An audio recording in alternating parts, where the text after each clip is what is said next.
Hi everyone. आज चाहिँ म यो one step hair dryer and styler चाहिँ कसरी युज गर्ने भनेर यो एउटा भिडियो बनाएको छु।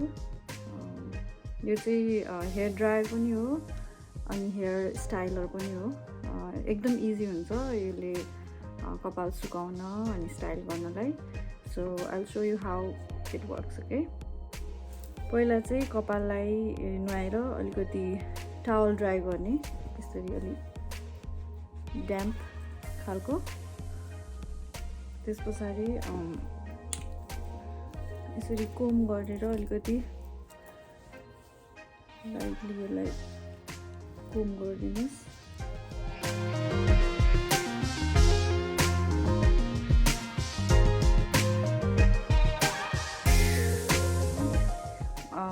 दुईटा सेक्सन बनाउँछु मैले सजिलोको लागि।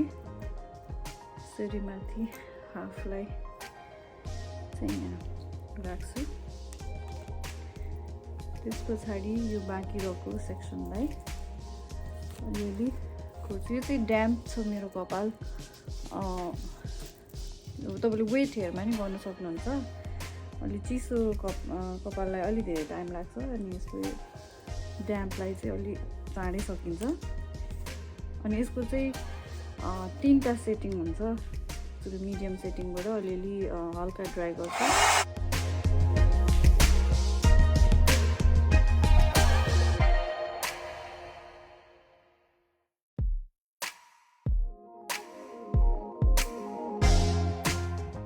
मिडियम सेटिङमा राखेर यसरी कोरेर म त्यो ट्याङ्गल भएको कपाललाई चाहिँ के अरे कोरेर सम्हाल्छु। त्यस पछाडि चाहिँ अलिकति हाई सेटिङमा राखेर यसलाई ड्राई गर्छु है।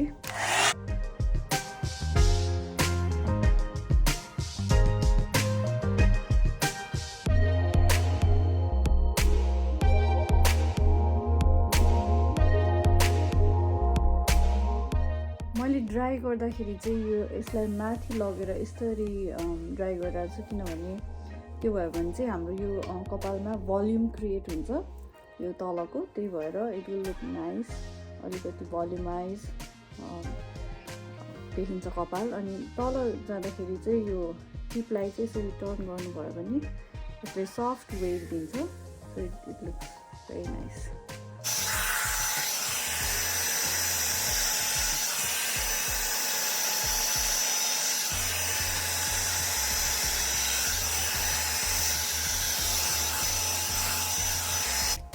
यो मेरो तलको सेक्सन चाहिँ यो हाफ सेक्सन चाहिँ ड्राई भइसक्यो होइन। ड्राई हुँदाखेरि एकदम स्मुथ अनि ड्राई हुन्छ। It's very easy. यो कपाल कोम कोरेको जस्तो खालको हुन्छ। त्यो ड्रायरले चाहिँ अब एकदम स्मजी हुन्छ भने यसले चाहिँ स्मुथ गराउँछ अनि सफ्ट अनि के अरे यसको साइन पनि राम्रो आउँछ। स्ट्रेटन यस्तो केही गर्नु पर्दैन यो ड्राई भइसकेपछि चाहिँ। सो आधा मेरो सक्यो।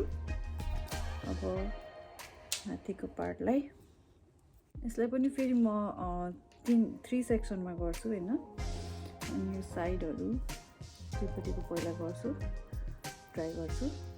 अनि ड्राई गराउँदाखेरि तपाईँहरूले यसरी अलिकति सेक्सन छुटाएर सानो सानो कपाललाई गर्नुभयो भने चाहिँ एकदम राम्रो रिजल्ट हुन्छ।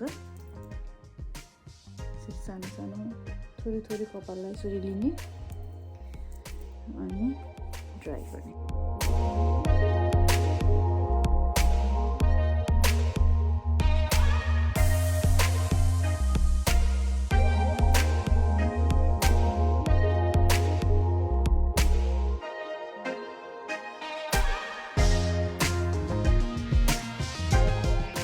साइडको मेरो ड्राई भइसकेको छ।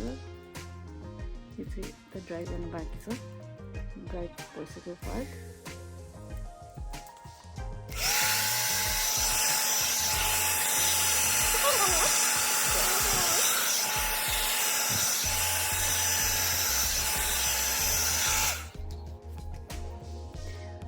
सो मेरो यो पार्ट कपाल ड्राई भइसकेको छ।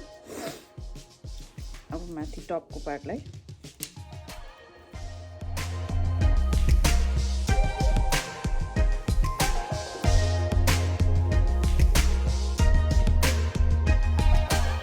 स्टाइल गर्नलाई चाहिँ छुट्टै तरिका हुन्छ, ड्राई मात्रै गर्नको लागि चाहिँ इन एन्ड आउट गरेर यस्तो कोरे मात्रै हुन्छ है।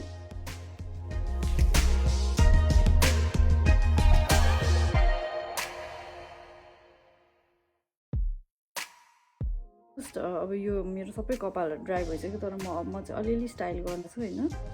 अब स्टाइल गर्नको लागि चाहिँ मलाई अलिकति भल्युम अनि यस्तो वेभी खालको कपाल मनपर्ने भएको भएर भल्युम क्रिएट गर्नको लागि चाहिँ मैले यो ब्याकबाट यसरी पार्टिसन गर्छु, कपाल यसरी पार्टिसन गर्छु अनि त्यसलाई अलिअलि कोमले यसरी समाउँछु। अब यो स्टाइलरले स्टाइल गर्नु।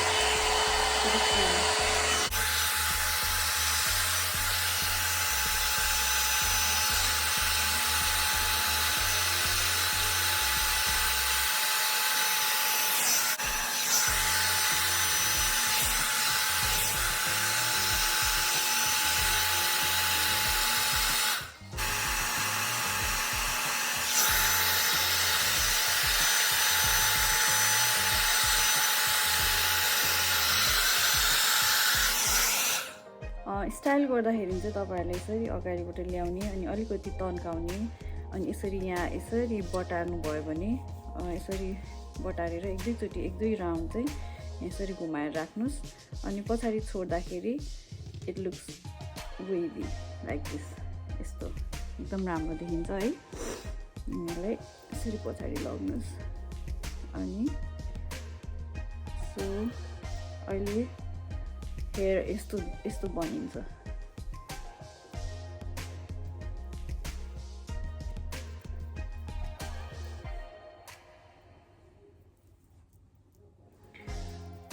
सो यो हेयर स्टाइलिङ ब्रसले चाहिँ तपाईँको कपाललाई ड्राई मात्रै गर्दैन, यसलाई चाहिँ स्टाइल पनि गर्छ अनि स्मुथ बनाउँछ अनि शाइनी एकदमै राम्रो दिन्छ अनि एकदम इजी छ। तपाईँले यदि ब्लो ड्राई गर्नुभयो भने मेबी हाफ एन आवर आधा घन्टाभन्दा बढी लाग्छ होइन ब्लो ड्राई गर्नलाई। त्यस पछाडि फेरि त्यसलाई स्टाइल गर्नको लागि हामीले कर्लिङ आइरन अथवा स्ट्रेटनर युज गरेर हाम्रो कपाल स्टाइल गर्नुपर्छ होइन। यसले चाहिँ 2 in 1 हुन्छ, ब्लो ड्राई पनि गर्छ स्टाइल पनि गर्छ अनि स्टाइल गर्दा एकदम राम्रो भल्युम मजाले यसरी भल्युम दिन्छ होइन। एकदम राम्रो छ। It is very affordable, price पनि सस्तो छ। मार्केटमा डिफ्रेन्ट टाइपको देख्नुहुन्छ होइन, तर यो चाहिँ 1 स्टेप स्टाइलर भन्छ, एकदमै राम्रो छ। तपाईँले रिजल्ट देखिहाल्नुभयो, तपाईँलाई थाहा भयो होला कसरी यसले काम गर्दो रहेछ भनेर। 1 स्टेप स्टाइलर चाहिँ मेरो फेभरेट स्टाइलिङ टुल भएको छ। यो चाहिँ मेरो फेभरेट ड्रायर पनि हो, स्टाइलर पनि हो। सो जहाँ गए पनि जतिखेर पनि म यो युज गर्छु अनि यसलाई युज गरेको चाहिँ मैले मोर देन 1 year भइसक्यो अनि यो प्रडक्ट एकदम स्ट्रङ छ, राम्रो छ, अहिलेसम्म केही पनि खराबी छैन। So I highly recommend everybody to get one of these. Thank you.